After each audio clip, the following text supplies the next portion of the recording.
Bonjour tout le monde, bienvenue à Mal et Lumière, bienvenue au Café Cortot, bienvenue au cinéma, bienvenue à la télévision, bienvenue dans votre radio, bienvenue sur les réseaux sociaux, bienvenue et ici avec nous. Bonjour Vanny. Bonjour Philippe, bonjour messieurs. Je crois que j'ai oublié personne. Hein. Je crois que tout le monde a été cité. Hein. Bonjour David Letard. Bonjour à tous. Bonjour Mike Perez. Bonjour. Merci à toute l'équipe d'être avec nous ce matin et aujourd'hui pour de nouvelles aventures avec Knut Schwander qui va nous rejoindre tout à l'heure pour nous parler gastronomie. Il y aura Chris Zindel qui viendra nous parler musique, David Letard, tout à l'heure. Oui, avec Sonia Mazza, c'est une artiste qu'on apprécie tout particulièrement. On la voit partout, elle a beaucoup de choses à nous raconter et puis surtout un concert immanquable le 13 décembre, elle en parlera. Ce sera donc effectivement tout à l'heure. Nous allons retrouver le collector aussi puisqu'on parle musique. Avec un hommage à un grand artiste jamaïcain qui a disparu il y a quelques semaines à l'âge de 81 ans. Hommage à Jimmy Cliff. La semaine dernière, nous avons proposé de prendre un peu d'altitude pour le festival Maxi Rire. Cette fois-ci, on va redescendre en plaine. On sera à Morges, Mike, avec Roxane Aybeck. Avec le cousin de Maxi Rire, avec Morges Sourire, oui, Roxane Aybeck, la directrice du festival Morges Sourire, qui s'occupe aussi du théâtre de Beau-Sobre, hein, d'ailleurs. C'est ça. Et ben, elle sera avec nous pour nous parler de cette programmation. Très bien. On va faire une petite visite au château de Valère. Exactement, on va parler du vin qui a été officiellement choisi pour représenter la Suisse, un des vins. Wow. Donc on sera avec le vigneron, monsieur Morel, qui sera avec nous tout à l'heure pour présenter le château de Valère. Et puis, c'est quoi ce bazar ? Encore un peu de sport. Alors hier, je vous proposais de faire du sport. Aujourd'hui, je vous propose d'en regarder. Ah, c'est bien.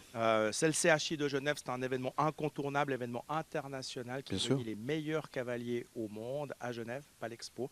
Alban Poudret, le directeur sportif de la manifestation, nous dévoilera les grandes lignes de ce CHI. Très bien. Bon, on est avec vous pendant 120 minutes. On se retrouve dans quelques instants. À tout de suite. Le Grand Bazar. Le Grand Bazar. Le Grand Bazar. Le Grand Bazar. Le Grand Bazar. L'invité du jour. Le Grand Bazar. Le Grand Bazar. L'invité du jour. Le Grand Bazar. Le Grand Bazar.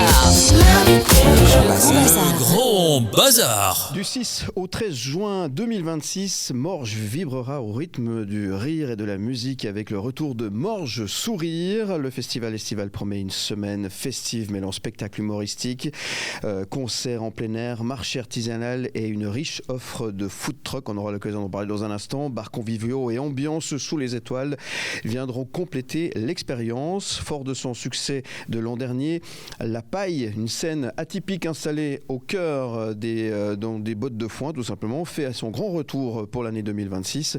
Entre découverte artistique et atmosphère chaleureuse, l'événement s'impose une nouvelle fois comme un rendez-vous incontournable de l'été morgien. Et pour en parler, nous recevons sa directrice et programmatrice, Roxane Aybeck. Bonjour. Et bonjour. Comment ça va, Roxane ? Très bien. Merci de nous avoir rejoints sur le plateau du Grand Bazar pour nous parler de cette nouvelle édition de Morges Sourire qui s'annonce et qui a été annoncée avec une programmation, ma foi, on peut le dire, excellente à nouveau. Merci. Au vu des ventes, c'est vrai qu'elle trouve écho. En tout cas, on a vraiment un très très bon retour du public déjà, donc c'est super. On est très content. Effectivement, il y a un peu de tout. Il y a 3 scènes, donc trois jauges différentes, 3 styles de spectacles, en tout cas différents sur ces plusieurs salles. Donc, on est content, mais ça démarre bien. Ça me paraît encore très très loin, juin, mais c'est vrai que c'est chouette de pouvoir lancer ça maintenant. On collabore avec Maxi Rire et puis on lance nos 2 festivals conjointement. Donc c'est lancé. On a reçu Maxime Delez il y a la semaine dernière, effectivement. S'il y a un secteur qui ne connaît pas la crise et ça fait du bien, c'est celui de l'humour parce qu'il y a beaucoup d'humoristes francophones qui sont excellents et les gens sont au rendez-vous parce qu'ils ont envie de rire, quoi. Ouais. Donc c'est positif tout ça. C'est très positif. Ouais, ils sont vraiment au rendez-vous. C'est vrai qu'il y a énormément d'humoristes. On a de la peine à suivre. Il faut aller. On pourrait aller voir tous les soirs des nouveaux humoristes.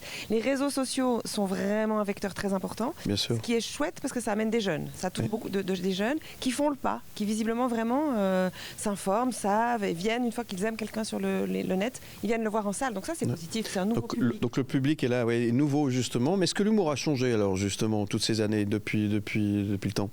Il y a toujours eu beaucoup de sortes d'humour. Il y a une grande palette. Il y a de tout. Il y a le stand week-end pur, il y a les spectacles, il y a les personnages, il y a vraiment de tout. Je ne sais pas s'il change, il évolue avec... les thèmes changent, disons. Les thèmes s'adaptent quand même à la société. C'est vrai qu'on parle de plus en plus de, je sais pas moi, du climat, des genres, voilà, évidemment, les humoristes prennent l'actualité, donc ça suit, ça évolue, mais le principe reste le même. Ouais. Et alors, le principe reste le même, mais il faut se renouveler quand même. Et ça, c'est toute la complexité finalement de programmer un festival comme ce festival. Alors c'est sûr, c'est aussi la complexité pour les humoristes de se renouveler, parce qu'il y a beaucoup de gens, d'autres qui arrivent, d'autres styles. Donc c'est surtout aussi à eux de se renouveler, à nous de suivre. Et puis c'est intéressant. Moi je trouve ça très intéressant justement de se plonger dans tous ces mondes. C'est pas toujours évident parce qu'il y a des gens qu'on connaît à peine, mais qui remplissent des salles. Donc c'est toujours un peu surprenant. C'est un peu surprenant. Mais on suit le public finalement. C'est ce qui change aussi. Et on partit avec les réseaux sociaux justement. Oui, Mike Parez. Il y a les valeurs sûres aussi. Alors évidemment. Je pense à Laurent Gérard, par exemple. Bien sûr, toujours. Voilà, ou Chantal Latsou, Boudère. Voilà, c'est des vieux de la vieille, on peut les appeler ainsi. Qui, eux, doivent se renouveler, justement. C'est surtout aussi à eux, mais qui y arrivent très bien. Le public les suit. Et puis effectivement, on voit qu'ils ne sont pas en reste. En tout cas, aux yeux du public.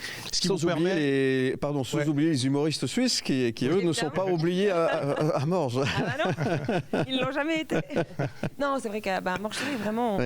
Effectivement, les humoristes suisses ont leur place depuis toujours. Bien sûr. Aussi parce qu'on a quand même comme principe de proposer des spectacles complets. Donc pour les artistes, c'est vrai que ça a toujours été depuis les plus petites salles jusqu'à la plus grande. Moi, ce que j'aime, c'est quand ils commencent par une petite, passent par le milieu et puis finissent sur la scène du théâtre. Ça, c'est vraiment super. On voit une évolution. Puis on en a eu beaucoup. Il y a aussi le concours Scène ouverte qui fait qu'il y a cette génération qui se renouvelle et qui marche, qui se développe. Ils sont suivis, ils ont l'occasion d'aller dans d'autres festivals. Ouais, c'est ce qui permet justement d'avoir des jolies collaborations. Beaucoup de programmateurs qui les voient et puis ils sont réinvités. Ça, c'est assez sympa pour eux aussi et puis finalement pour nous. Ils démarrent de Morges, mais après, la plupart d'entre eux démarrent des carrières en Belgique, au Québec. Quand on dit que nul n'est prophète dans son pays, avec l'humour, c'est pas du tout... Enfin, c'est pas forcément... le dicton ne fonctionne pas forcément. Hein. Non. Non. Ça, on a pu le remarquer, ça change. Évidemment. Non, et puis le public suisse a aussi envie de venir suivre les Suisses. Oui, c'est ça. Ce côté-là. Et les Suisses ont la cote, hein. On peut regarder notamment en France, ils sont un petit peu partout, notamment, on peut penser à France Inter, notamment, et bien d'autres. Oui, ils seront présents en force pour ce Morges Sourire. Vous avez évoqué Maxi Rire, c'est quoi le lien? C'est le petit cousin, le petit frère Oui, on avait évoqué le mariage, on a dit que c'était les fiancés. C'est une proximité d'esprit. En fait, c'est un état d'esprit qu'on partage et puis on s'est dit qu'on allait aller un petit peu plus loin que juste de se dire il y en a un l'été, un plutôt en hiver. On le programme ensemble, on l'imagine ensemble. Il y a des artistes qui vont et à Maxi Rire et à Morges Sourire, hein. Donc c'est quoi? Vous leur proposez le pack, le duo pack? Alors c'est pas un but en soi, mais c'est vrai que c'est des régions suffisamment distantes pour... Lac et montagne. Lac et montagne, c'est bien. Lake. Donc c'est suffisamment distant pour qu'on puisse proposer les mêmes artistes. C'est pas tout à fait la même période, donc c'est des bassins de population différents, mais nous ça nous fait un lien avec eux et puis effectivement c'est toujours sympa de proposer 2 dates plutôt qu'une. Un petit mot sur les femmes aussi parce que je trouve que les femmes ont vraiment le vent en poupe aussi dans le domaine de l'humour et ça fait plaisir. Il y en a de plus en plus. Moi je me rappelle il y a encore quelques années on les cherchait. Moi je me disais mais nous il nous faut des femmes et c'était difficile de les trouver. Là depuis quelques années il y en a beaucoup. L'année dernière même toutes les têtes d'affiche au théâtre c'était quasiment que des femmes. Là je disais mais il faut des hommes. Donc c'est super. C'est génial. Et puis elles osent plus, je trouve. Elles osent dire des choses que les mecs n'osent plus dire. Je trouve aussi qu'elles ont évolué. Ça, c'est mon petit avis personnel. Elles ne parlent plus que d'histoire de cœur. On avait eu ça beaucoup. Oui, c'est vrai que c'était un peu... Mon mec, Et là, je trouve qu'elles abordent des sujets un peu plus larges. Et ça fait plaisir, ça fait bien. Et puis elles disent la vérité sur, par exemple, la parentalité. C'est un sujet qui est très tendance en ce moment et qui fait beaucoup rire les parents en détresse comme moi. Ça se voit pas. Il y a eu beaucoup d'artistes qui sont venus à Morges Sourire. Est-ce qu'il y a un artiste tout particulièrement que vous n'avez pas pu encore le faire venir et que ce serait votre rêve de le faire venir à Morges? Ils sont tous venus. Non, franchement, non. Une que j'aimerais... 2. Ou un regret peut-être? Non, 2 que j'aimerais beaucoup recevoir, que j'ai jamais accueilli moi, depuis que je suis à la tête du festival. C'est Florence Foresti. Ah oui. Alors moi je signe, vous la faites venir quand vous voulez. Mais elle fait des salles immenses. Elle fait très peu de dates. Elle a fait toutes ces représentations qui étaient diffusées dans les cinémas. Elle joue peu. Donc elle, j'aimerais bien. Et puis Blanche Gardin, on l'a pas eu. Enfin ça s'est pas donné. Et puis elle joue plus. D'accord. A priori, j'espère qu'elle remontera sur scène. Donc ça, c'est un espoir. Florence Blanche, si tu nous écoutes, voilà. tu regardes. Deux femmes mais bon, voilà. Et si vous pouvez encore faire venir Artus et Sugar Sammy, c'est bon, on a le combo. Ah ouais, ok. Bon, il était programmé, il y a l'année du Covid. Pandémie, ouais. Voilà, j'avais mes billets d'ailleurs. Voilà. Et effectivement. Ils ont été remboursés. Oui. oui. On n'a pas pu reporter, c'était ça. Voilà, et effectivement, il n'y a plus de nouvelles dates. C'est vrai qu'on pourrait le relancer. Je note. Des bonnes idées en tous les cas. C'est du 6 au 13 juin 2026. Ça va se passer bien sûr à Morges. Quelles sont les nouveautés qui vont marquer cette édition 2026 du côté de Morges Sourire? Y en a-t-il? Oui, toujours. Oui, toujours un petit peu. Un petit peu qui se voit plus ou moins pour le grand public. Mais nous, tout le temps, on est en train de changer un petit peu des choses. Oui. Non, mais tu as évoqué la paille. Oui. Effectivement, ça sera la 3e année. C'est encore un peu C'est très très chouette ça. Parce qu'on là aussi, on essaie toujours d'optimiser. C'est une très belle. Il faut qu'il fasse beau. Oui, il faut qu'il fasse beau. On est optimiste. On est audacieux, optimiste. On se dit que ça va marcher. Si ça ne marchait pas, on reporterait dans le théâtre. Donc on a une solution pour les gens qui achètent leurs billets. Ce ne serait pas perdu. Mais donc la paille, on continue. On développe ce côté jardin. Là, on a envie on a des petites idées de modifications. Peut-être un DJ, peut-être une silent, peut-être une scène ouverte. Un peu pour les talents locaux. Enfin, on est en train évidemment de plancher. Du côté du marché aussi, on veut le renouveler un petit peu. Partir un petit peu dans d'autres propositions qui complètent les stands artisanaux. Peut-être un tatoueur, peut-être un barbershop. Enfin, on est en train un petit peu des tresses. Enfin voilà, se diversifier un petit peu pour que les spectateurs trouvent une offre un peu amusante. Originale. En complément du spectacle. Mais le cœur reste le spectacle. Bien sûr. On peut boire un verre. Et là, on peut déjà prendre nos billets. On peut se dépêcher. On peut faire des cadeaux de Noël, justement. Oui, tout plein. Il faut. C'est déjà bien parti. Oui. Vous allez sur morges-sou-rire.ch. Allez-y. Tout simplement. Voilà. Qu'est-ce qu'on peut souhaiter à Roxane Aivec, à part du succès, évidemment, et puis une belle fin d'année? Oui, alors des vacances, un peu de repos, et qu'à mon retour, tout soit vendu.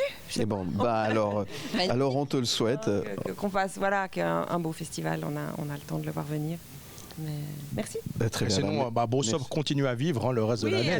Justement. Oui. Il y a encore plein de choses au théâtre de Beausobre d'ici là. Allez faire un tour sur le site de Beausobre, effectivement. Des choses différentes. Très belle programmation aussi, qui est finalement aussi... Enfin, c'est double boulot, là, finalement. On fait deux choses. Ça y va, On comprend pourquoi tu as besoin de vacances, alors. Oui. La saison et le festival. Et le festival Diabolo pour enfants. Oui. Peut-être que je reviendrai vous en parler. Avec grand plaisir. En tout cas, merci beaucoup d'être venu. Et à très bientôt dans le Grand Bazar. Alors. Merci beaucoup. Au revoir Roxane. Au revoir. Merci beaucoup. Vous restez avec nous. On revient dans un instant avec le collector. Le Grand Bazar. Le Grand Bazar. Le Grand Bazar. Le Grand Bazar.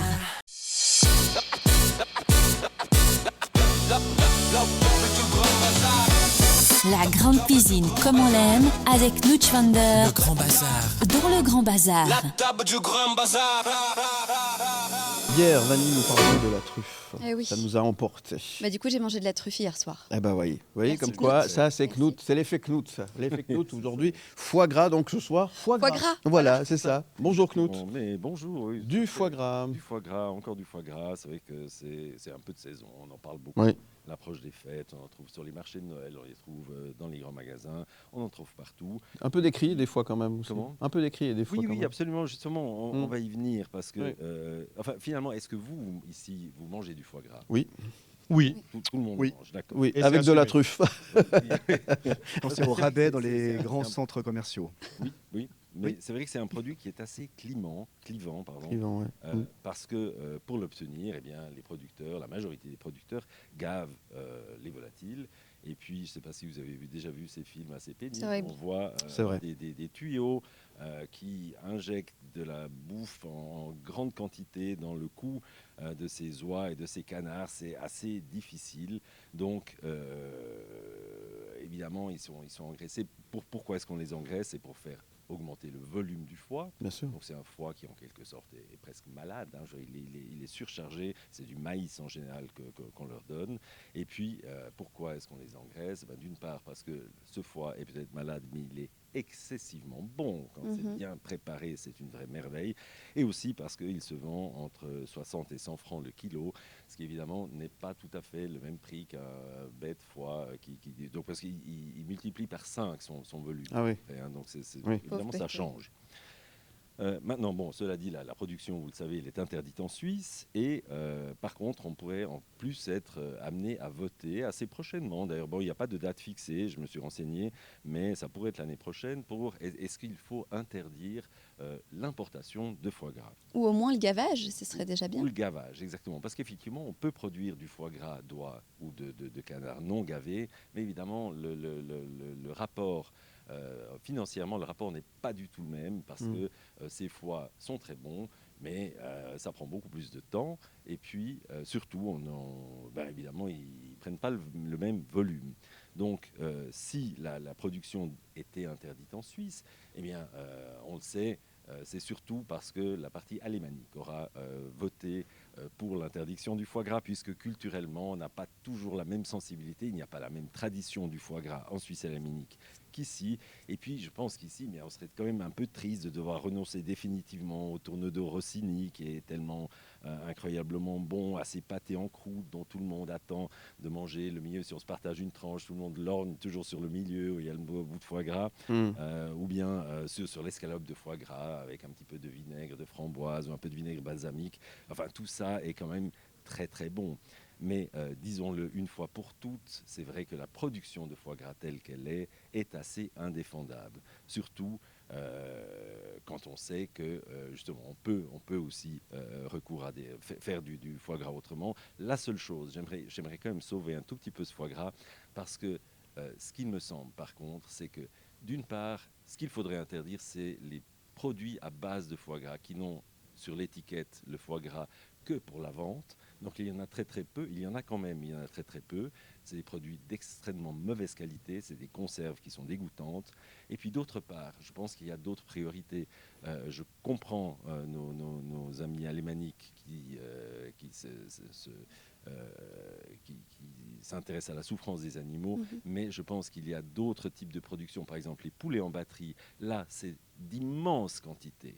Et donc, si on veut commencer à réglementer, commençons par réglementer là où c'est vraiment important, c'est-à-dire le poulet en batterie ou celui au chlore, puisque c'est un petit peu en effet, d'actualité. Ouais. Je pense qu'on pourrait commencer par ça et continuer à manger du foie gras en petite quantité et, si possible, d'oie non gavée. On a bien entendu. Merci Knut. On se retrouve très très vite. Bon appétit. C'est vrai que maintenant, avec tout ça, c'est un peu cassé l'ambiance. On va peut-être pas manger du foie gras tout de suite. Moi, j'en mange de non gavé, justement. Ah bah c'est bien, très très bien. Oui, c'est aussi une solution. Voilà. À part ça, très très bien.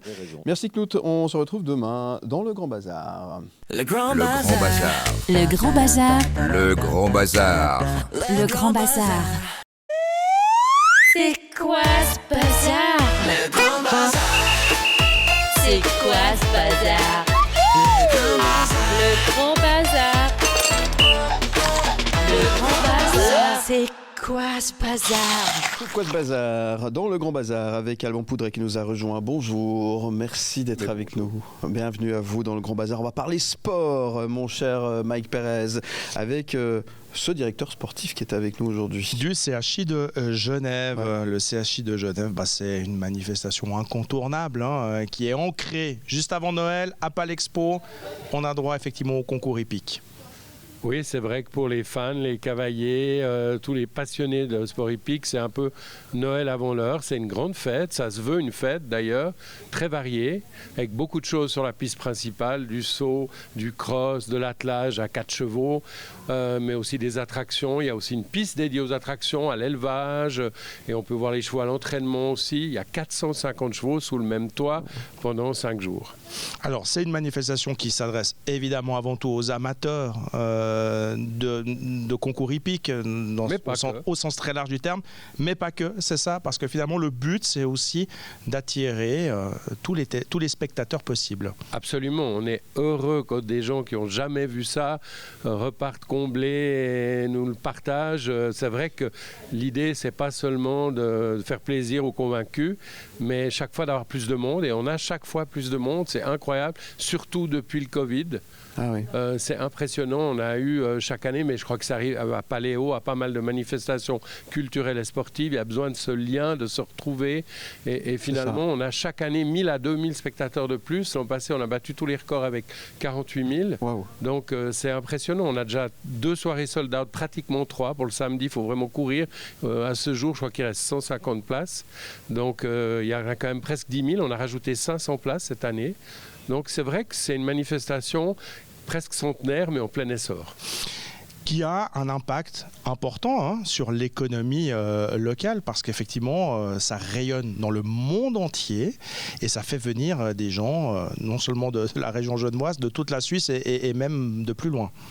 Oui, vraiment, on a parmi nous, en tout cas, on a le contrôle sur ceux qu'on accrédite, près de 3000. Bon, on a nos 715 bénévoles déjà, mais tous d'autres officiels, entraîneurs et tout le team qui accompagne chaque équipe, etc., ça fait quand même 3000 personnes. Et ils viennent vraiment des 5 continents, des 4 coins de la planète. Donc c'est vrai que ça draine beaucoup de monde et pas seulement de chez nous. D'ailleurs, le public, même le public payant, vient presque autant des autres cantons que de Genève et aussi de France voisine, à peu près 20-25% du public.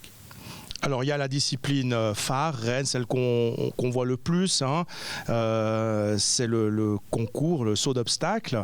Mais il n'y a pas que ça, effectivement. Il y a plein d'autres disciplines. Tout au long du week-end, ça commence mercredi, donc, et il y en a là aussi pour tous les goûts. Exactement. Alors, bien sûr qu'il y a plus d'épreuves de saut d'obstacles. Le concours de Genève est né pour le saut d'obstacles. C'est la discipline phare, de toute façon, du sport équestre. Mais il y a aussi, comme discipline olympique, le concours complet avec le cross, fameux parcours qu'on a vu, par exemple, pendant les Jeux de Paris, au château de Versailles, dans la nature, sur 7 km. Alors là, c'est une formule réduite sur 2 pistes, parce qu'on sort de l'arène principale pour aller sur la piste d'échauffement, si on veut. Pas sur la piste de l'aéroport, non, juste quand même pas. Non. Mais une fois, on s'était demandé si on allait aller de l'autre côté à l'aréna pour faire un truc encore plus grand. Mais franchement, c'est pas très romantique non plus de voir des chevaux galoper dans des halles et dans des halles non décorées. Donc on préfère rester dans notre enclos qui est très joliment décoré et accueillant. Mais c'est vrai que c'est déjà un parcours d'à peu près 3 km et c'est très spectaculaire à voir. Et voilà, il y a pas mal d'obstacles d'ailleurs des Jeux de Paris qui ornent la piste pour ça. Et puis il y a l'attelage à 4 chevaux. C'est pas Benour qu'on met ça là.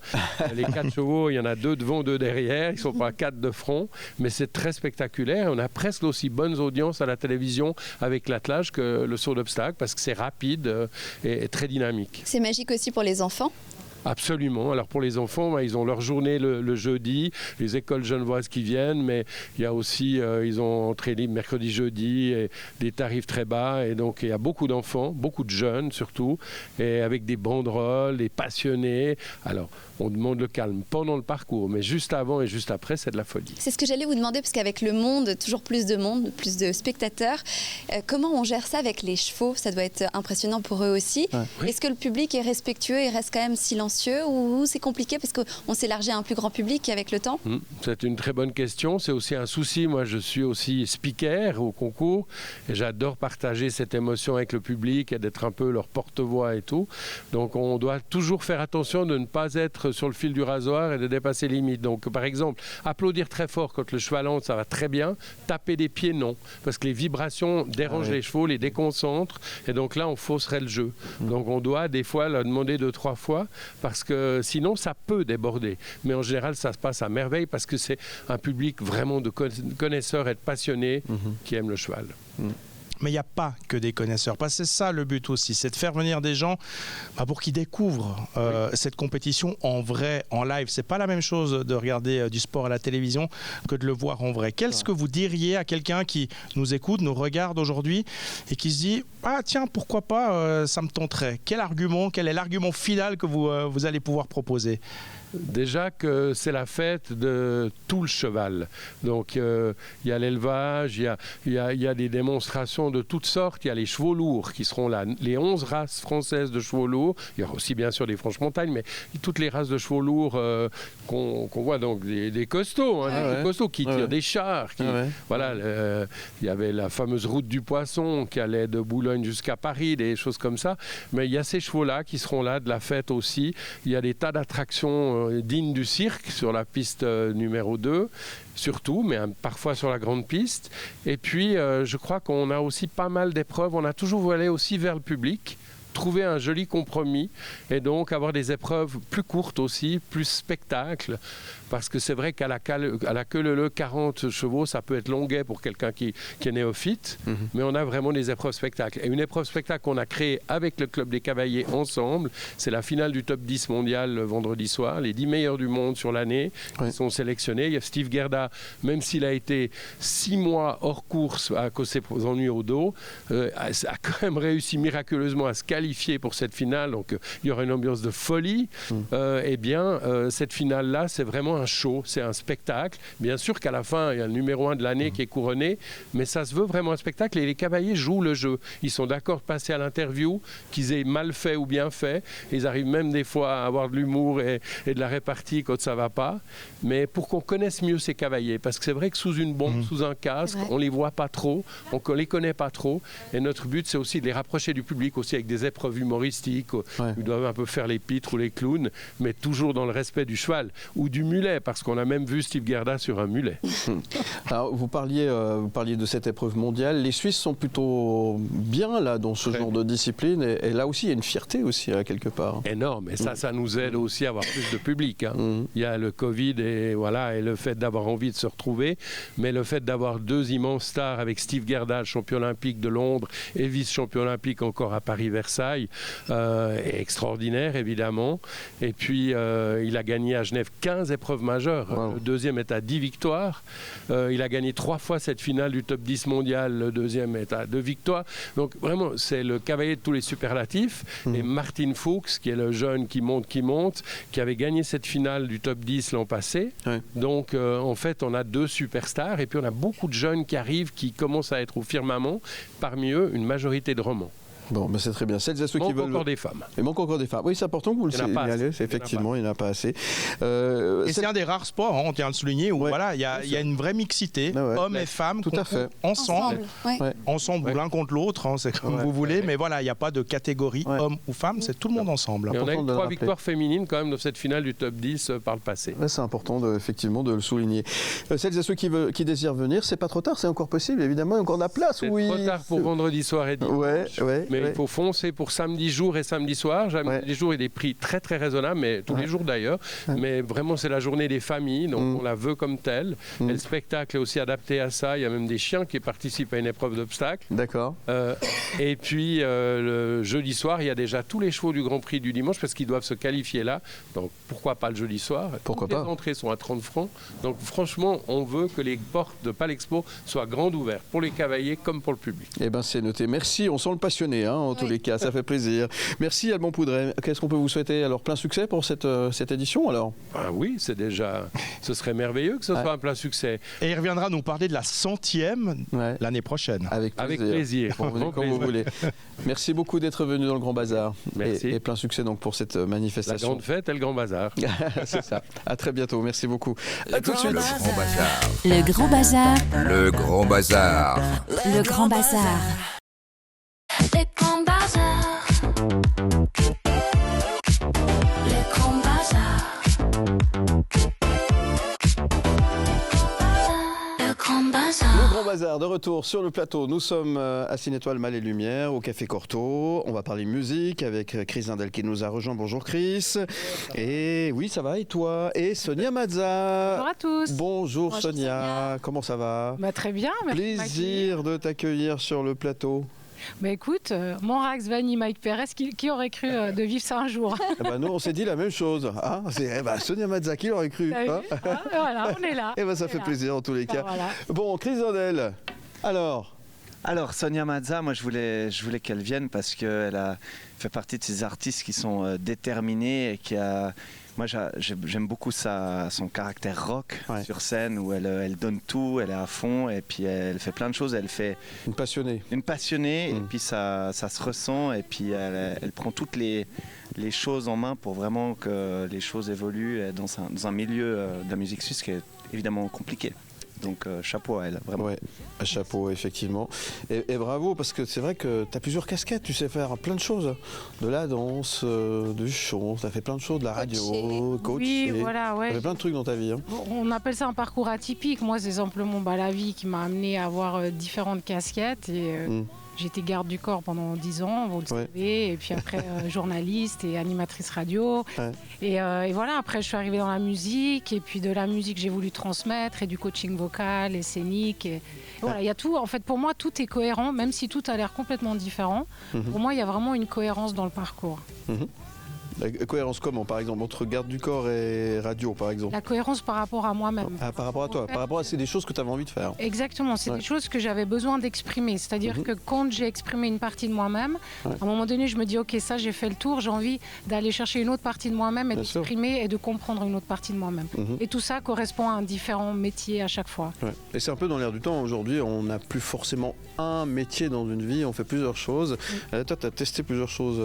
Voilà. Et la dernière que tu testes, c'est le chant en fait, c'est ça. La vie d'artiste. La vie d'artiste. Oui, voilà, exactement. La bohème. Ouais, la vie d'artiste et qui a pris encore une autre tournure depuis ma rencontre avec Chris Zindel et cette mentalité que j'adore, et je crois que j'ai toujours cherché quelqu'un comme lui avec cette mentalité-là. Il m'a apaisé en fait, il m'a vraiment apaisé et il m'a fait comprendre qu'on pouvait faire la musique d'une autre façon que celle dans laquelle moi je voulais faire, penser à réussir, à montrer, à machin et tout ça.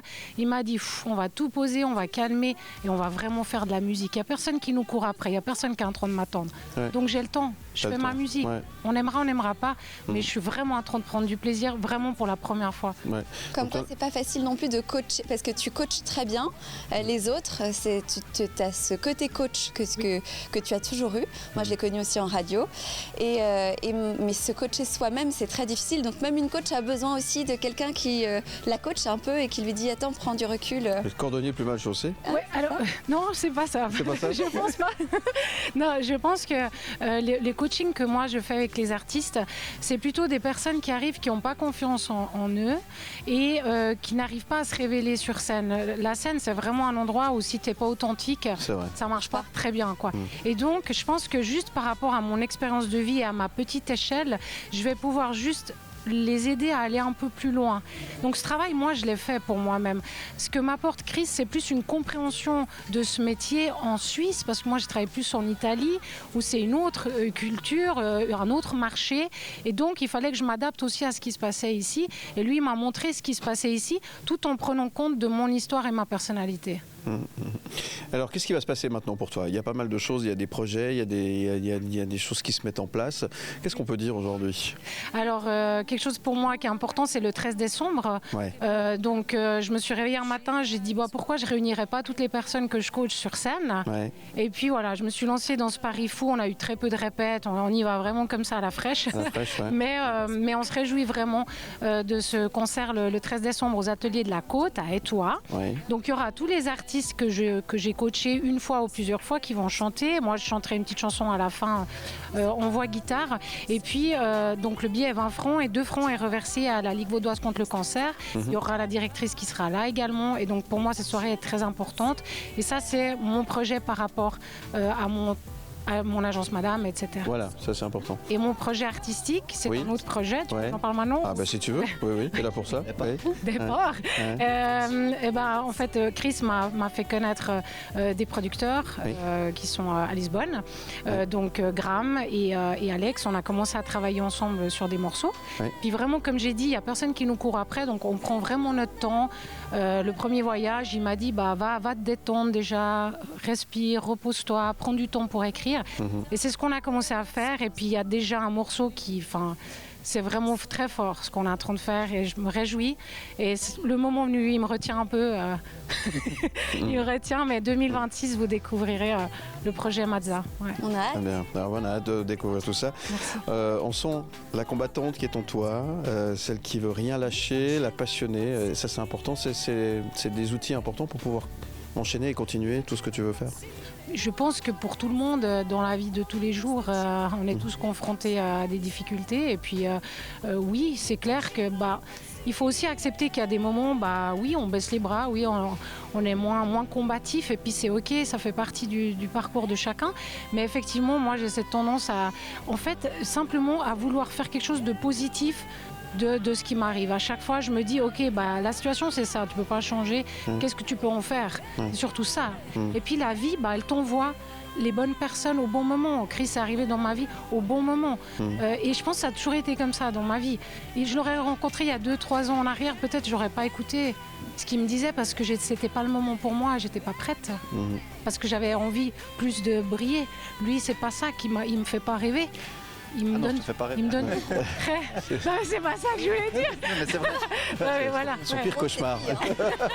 Non, mais dans le sens, lui, il me vend pas des paillettes, c'est ça que je vais dire. C'est une nouvelle Sonia Mazza alors? C'est une autre version. Une autre version. C'est une autre version, peut-être un peu plus calme, plus posé, ouais. Peut-être plus posé. Plus calme forcément, parce que Sonia, c'est un peu une pile électrique.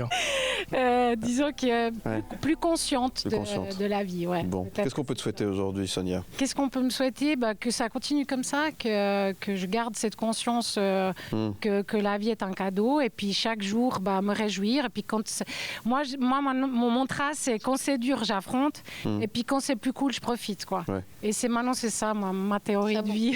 C'est bien, on te souhaite le meilleur en tous les cas. Merci d'être venu passer un petit moment avec nous. Merci à tous. On va t'écouter et regarder justement sur la télé et à la radio un de tes titres, et puis on te dit à très bientôt et merci d'être venu dans le Grand Bazar. Merci à vous. Merci. Et tout bon. Et le 13, alors tous au 13 décembre, aux Ateliers de la Côte. Aux Ateliers de la Côte. Toi, 20h, soyez à l'heure. Merci. J'ai dit les caves de la Côte, ça c'est à cause de la rubrique 20, tu vois. Aux Ateliers de la Côte. Les effluves d'alcool à côté. C'est pas loin. Vous restez avec nous, le Grand Bazar revient dans un instant. Merci Sonia, à très vite, à tout de suite. Tu sais quoi, ma vie est bien mieux sans toi. Tu sais quoi, ramène-moi une tequila. Mais pourquoi, autour de moi je ne vois que toi. Viens avec elle mais pense à moi, ne t'approche pas. Tu sais pourquoi, tu sais quoi, ma vie est bien mieux sans toi. Tu sais quoi, ramène-moi une tequila. Mais pourquoi, autour de moi je ne vois que toi. Viens avec elle mais pense à moi, ne t'approche pas. Tu sais pourquoi. Le Grand Bazar. Le Grand Bazar. Le Grand Bazar. Le Grand Bazar. Un gran émotion. Un gran émotion. La grande émotion. Le Grand Bazar. Un gran émotion. Le Grand Bazar. Avec Vanille. Et comme promis, un petit tour du côté du château de Valère avec votre invité Vanille, Benjamin Morel. Bonjour. Oui, bonjour. Merci d'être avec nous aujourd'hui pour nous parler du château de Valère, mais pas que, de son vin notamment. Mais pas que, justement, on va adresser des félicitations. Alors, vous représentez, Benjamin Morel, la 3e génération du château de Valère. Donc, ça se trouve du côté des côtes de l'Orbe. Et avant toute chose, comme je le disais, on peut féliciter Benjamin puisque votre vin vient de recevoir une distinction quand même exceptionnelle. Votre gamay confidentiel qu'on voit ici a été sélectionné comme vin rouge d'honneur par le Conseil d'État. Comment on réagit à une telle annonce, Benjamin? Ça s'applaudit déjà. Hein. Ça s'applaudit. Bravo. Ça donne envie de goûter. Félicitations. Et ça donne envie de goûter. Oui, merci. Effectivement. Bon, voilà, c'est toujours un plaisir et un honneur de pouvoir avoir ce genre de résultats. Effectivement, après vous savez, on est viticulteur en général. On saute pas en l'air. On est assez modeste par rapport à cet aspect-là, mais c'est vrai que ça fait toujours grand plaisir et surtout que c'est toujours une dégustation à l'aveugle. C'est toujours un choix qui nous paraît assez objectif dans tout le processus. Puis voilà, j'entends avec un plaisir, toute l'équipe, et surtout toute l'équipe du domaine est super content. Enfin, voilà, c'est aussi important ça. Voilà. Alors j'ai quand même envie de citer le duo que vous formez avec Frédéric Hostetler pour ce gamay confidentiel. C'est à deux que vous avez fait cette petite merveille, à plus aussi, je suppose, une grande équipe. Oui, voilà. La gamme confidentielle, c'est 4 vins chez nous, au Château de Valère. Ça va être un blond, un chardonnay, un pinot noir, c'est tous des monocépages. Pinot noir, un gamay, dont celui dont on parle aujourd'hui, et puis un merlot. Voilà. C'est une approche qu'on a commencé avec Frédéric, qui est un ami d'enfance, on est du même village. Frédéric s'occupe de la partie viticole et aussi de l'œnologie, et moi je m'occupe de la partie vraiment œnologie principale pour la gamme confidentielle. C'est vraiment un partenariat, ça fait 20 ans qu'on travaille ensemble. Voilà. Vous êtes assemblés pour faire des monocépages. Ouais, et pas que. C'est exactement ça. Ouais. Qu'est-ce qu'il a en plus, ce gamay ? Bon voilà, c'est nous l'approche, on a plusieurs gamets au domaine. Il faut imaginer que le gamay c'est un cépage. Donc c'est un monocépage, mais à l'interne du cépage gamay, on va trouver toute une multitude de variables. On appelle ça des clones d'un point de vue viticole, c'est-à-dire que c'est des mutations naturelles du cépage sur plusieurs années qui va nous donner des variables. Il y en a plusieurs connus, bien connus, on va dire. Peut-être le plus connu, ça va être l'Arsenon, le Plan Robert, qui sont des variables de gamay. Alors vous savez que chacun de ces gamets ont vraiment une particularité, enfin souvent des particularités au niveau raisin, viticole, plus gros grains, plus petits grains, plus sucré, moins sucré, voilà. Et au final, c'est là qu'on va un peu définir en fonction des objectifs finaux. En l'occurrence, ça c'est un gamay qui est élevé en barrique, qui demande quand même d'avoir une structure assez puissante pour assumer un élevage d'environ d'une année en barrique par rapport à son élevage. Et puis si vous faites par exemple un rosé ou un gamay plus de fruits, comme on dit, ben là vous allez choisir des variables de gamay qui vont être un peu plus en phase par rapport à ces objectifs-là. Voilà. Mmh. Donc c'est des sélections parcellaires chez nous pour le gamay confidentiel. Donc on identifie clairement des variables de gamay au sein de certains parchets qui sont vraiment qui ont des sols et des profils qu'on recherche. Voilà. Et puis après c'est un élevage en barrique d'une année à peu près avec un élevage un peu plus structuré. Voilà. En gros. Et alors comment vous avez appris cette sélection ? Vous l'avez appris en même temps que nous tous dans la presse ou vous étiez déjà prévenus, ça fait un petit moment ? Bon, effectivement, ça faisait 2 semaines parce que le service de la conseillère d'État, Valérie Ditli, nous a informés, effectivement, préparé son communiqué de presse et on devait se taire jusqu'à la semaine dernière. Voilà. Et alors, comment ça se passe pour ceux qui veulent venir du coup découvrir ce vin chez vous au château ? Comment on peut venir ? Je crois qu'il faut prévenir. Hein. Voilà, domaine familial, on est ouvert tous les samedis matins à la dégustation, on se mène sur rendez-vous. Effectivement, c'est très facile parce qu'on est un domaine où la grande majorité de nos vins sont directement accessibles au domaine et en dégustation et à l'achat. Voilà. N'empêche que pour vous, c'est un immense coup de projecteur, hein, parce qu'on parle de vous et de tout votre domaine, finalement, grâce à ça. Évidemment, c'est clair que les Côtes de l'Or, vous savez, c'est une petite région viticole, c'est 4% de la surface viticole. On nous connaît encore relativement peu, une petite région assez excentrée. Mais on fait des rouges de qualité. On est d'ailleurs fortement, moi je produis 70% de ma production, c'est du vin rouge, donc c'est quand même la particularité de notre non-terroir, du Nord vaudois. Et puis effectivement, c'est toujours des projecteurs, c'est toujours bon à prendre pour des régions comme les nôtres, effectivement. Ouais. C'est utile pour justement cette appellation, pour vous bien sûr. Est-ce que vous avez déjà vu une différence ? Est-ce que les commandes ont augmenté ? Est-ce qu'il y a déjà quelque chose qui a changé ? Il y a une petite réaction sur le shop en ligne, effectivement, tout à fait. Ça fait du bien. Oui, alors on ne va pas s'en plaindre. C'est toujours un plaisir de pouvoir avoir des coups de projecteur, comme vous dites. Ainsi, ouais. Tout à fait. Ouais, puis ça vous garantit aussi quand même d'écouler un certain nombre de bouteilles, hein, parce que toutes les manifestations, toutes les réceptions, tout ce qui est officiel du canton de Vaud, du Conseil d'État, ce sera votre rouge qui sera présent. Donc voilà, ça va en faire des bouteilles. Oui, tout à fait. C'est toujours une bouteille. J'en causais avec Valérie Ditli. C'est sûr que pour nous, c'est toujours une carte de visite, c'est une ambassade qui va être distribuée partout lors de leur sortie aussi. Elle me parlait de la Suisse alémanique, etc. C'est toujours bien de pouvoir placer une petite carte de visite par-ci, par-là, évidemment. C'est toujours très intéressant. Oui, et dans une période où les vignerons sont pas forcément bien menés, où c'est un peu compliqué pour eux, c'est plutôt une bonne chose, une bonne augure d'avoir une mise en vitrine de la sorte. Oui, bien sûr, tout à fait. Voilà. En tout cas, merci d'être venu, Benjamin Morel. Encore félicitations pour cette consécration. On peut parler de consécration. Pour les fêtes, qu'est-ce que vous me conseillez? Ça, c'est pour peut-être accompagner un repas. Qu'est-ce que... Gamay confidentiel, c'est vrai que c'est ce qu'on dit, c'est souvent c'est ce qu'on appelle un vin de gastronomie, épicé, poivré. On est sur des notes vraiment intéressantes, sur un profil gamay qu'on a peut-être un peu moins l'habitude pour les gens qui s'étaient éloignés du gamay. C'est toujours intéressant de revenir maintenant avec ces cépages qui ont amené vraiment une position gastronomique très intéressante. C'est pas trop lourd, ça reste très fin et ça accompagne vraiment bien les mets fins. Enfin, on sort de chasse, mais c'est vrai que c'était une belle période avec les mets épicés, poivrés, c'est toujours très bien. Très bien, merci beaucoup. Merci, ça donne envie. Ça donne envie, effectivement. Beaucoup. On vous souhaite de belles fêtes. Merci, tout pareillement. Et encore bravo, et on vous dit à très bientôt. Merci d'être venu nous trouver dans le Grand Bazar. Vous restez avec nous. On revient dans un instant. À tout de suite. Le Grand Bazar. Le Grand Bazar. Le Grand Bazar. Le Grand Bazar. Le Grand Bazar. Le Grand Bazar. Le Grand Bazar. Et voilà les amis, vous êtes prêts à recevoir Toxine demain? Ah mais plus que jamais, j'ai hâte. Et oui, c'est demain, c'est le groupe qui sera invité. Moi, je veux surtout les découvrir. Je ne les connais pas. Et ben, ça sera l'occasion. Il paraît que ça déménage. Ça déménage fort. Ils viennent du Valais, justement. C'est du punk rock. On se réjouit de les découvrir avec Chris, bien sûr. Elle vient aussi du Valais. C'est Sophie Decoué qui sera avec nous demain. Oui, l'actualité de Sophie, justement, elle est bien là avec ce nouvel album qui vient de sortir. C'est un événement. Il s'appelle Eclipse. Elle va nous en parler plus précisément demain.